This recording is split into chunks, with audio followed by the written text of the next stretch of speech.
Welcome back. We are discussing the significance of President Barack Obama's visit to Kenya.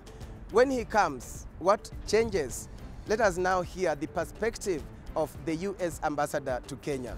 He has, in fact, been to Africa a couple of times previously, and I think you see his commitment and the American commitment to Africa in things like Power Africa or Trade Africa or the Young African Leaders Initiative, the many different things that we are doing together with Africans to help build the future that Africans themselves want.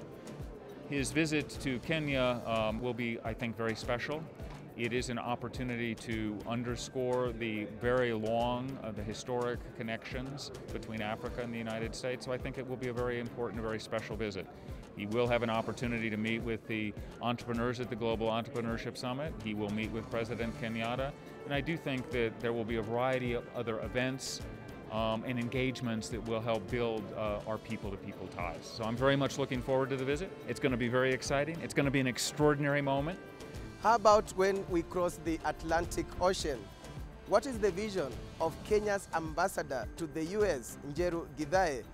We spoke to him earlier about his plans on how to advance Kenya's interests in the U.S. At the moment, the trade balance is in favor of the U.S., and you can understand why. For example, our national airline, Kenya Airways, is the largest Boeing aircraft customer in Africa, and aircrafts are expensive. But we want to change that. That is why I'm fighting so hard for Kenya Airways to obtain direct landing rights in US. If that happens, I'll be able to bring more American tourists to Kenya. What I've realized with the Americans is that they don't like flights with connections because most of them are on vacation. They go on vacation, and the vacation is 3 to 4, 5 days. So when they have a connection of 6, 7 hours, they say it is eating into their vacation time. We'll also be able to send our flowers to US. So the American companies buy low quality coffee from other countries and then buy top grade coffee from Kenya and then blend it. So you don't have Kenyan tea, you don't have Kenyan coffee. Same case with the tea.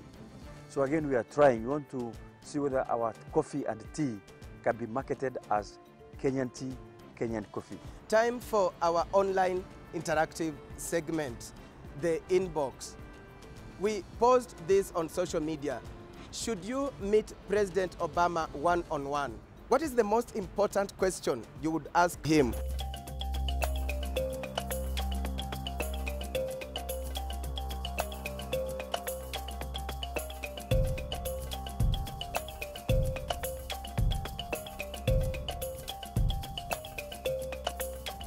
Obama kama anakuja hapa Kenya, aenda aona soso yake Dani.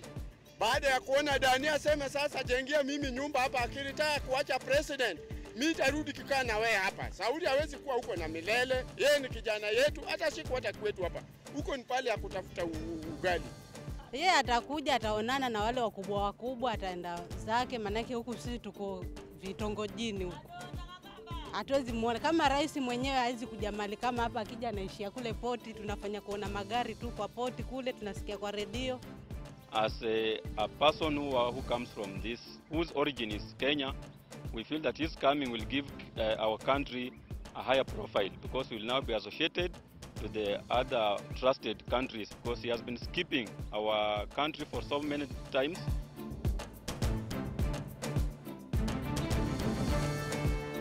Cha kwanza ni kumuuliza amesikiaje akiwa president wa the biggest country or the greatest country in the world. Being his origin is from Kenya and now he's the president of the whole world, that is. Obama is bound by his word. He promised Kenyans that he's going to come before his term ends.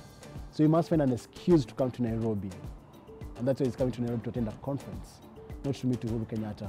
Uhuru is part of the itinerary. Like, I'm coming to Nairobi to attend a conference, I'm going to meet the president, and I'm going to do 2 or 3 other things. But the bigger issue is that he must keep his word to Kenyans, not to an individual. The critical thing for Obama coming to Kenya is that he may reinforce the message about human rights and the rights of every single Kenyan. He may also tell the government to stop cracking down on activists.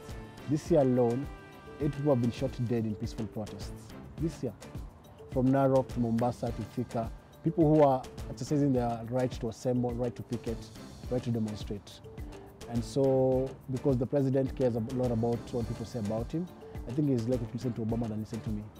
The Kenya Private Sector Alliance says President Obama's visit to Kenya will be a big boost to the country's economy, a visit that will transform your lives. How? This is their perspective. First, he's coming to attend a conference, which is a private sector conference, the Global Entrepreneurship Summit. So he's coming on a backdrop of that, and I think it just gets the world to be assured about the security of the country, because I know there's a lot about the insecurity of this country, and to have a global leader like Obama, President Obama, coming to the country, I think it really builds the business confidence and investment confidence. But secondly, this will be rubber stamping the whole idea about Kenya being a global innovation hub. We've really talked about the innovation in this country, especially on ICT and technologies. But this time, I think we'll showcase what Kenya has done and what Kenya can do. I look at some of the companies that are based here, American companies like GE and Microsoft and Google, really focus on entrepreneurship as away from their main core business. They visit training and giving opportunities to entrepreneurs in this country. You know, there are more than 125 American companies that are based in Kenya, and almost 30% of those have their headquarters here, and they employ hundreds of thousands of Kenyans, both directly and indirectly. For the common man out there, they should be thinking, here comes yet another opportunity. I may not get a job directly, but if my brother, my sister, a relative is working in one of those companies, I benefit in one way or another. This will give a thumbs up for Kenya. So for any American company or companies out there who have not been very sure about investing in Kenya, it's a good thing for them to start thinking, you know, maybe the whole hullabaloo about Kenya rising, Africa rising is true when you start seeing global leaders visit the country. The upcoming visit by President Obama is an affirmation of the deepening relationship between Kenya and the United States. And similarly, the Global Entrepreneurship Summit, to be co-hosted by President Obama and President Kenyatta, is true testimony that Kenya is the place to be at this hour for business on our continent. Expectations are sky high. I remember the day President Obama was voted in for the first time, and every Kenyan I met was as excited as if it were an election here in Kenya.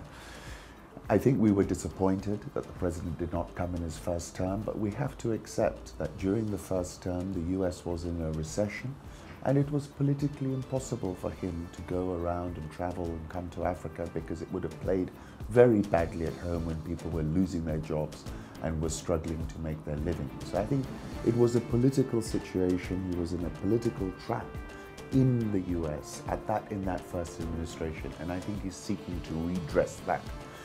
So there is a lot of expectation. The question is, you know, what economic trickle down, what positive economic spillover is going to happen?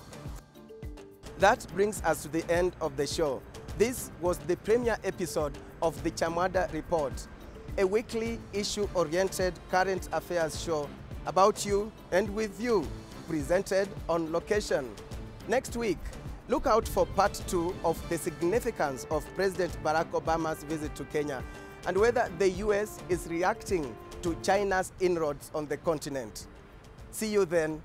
Bye-bye.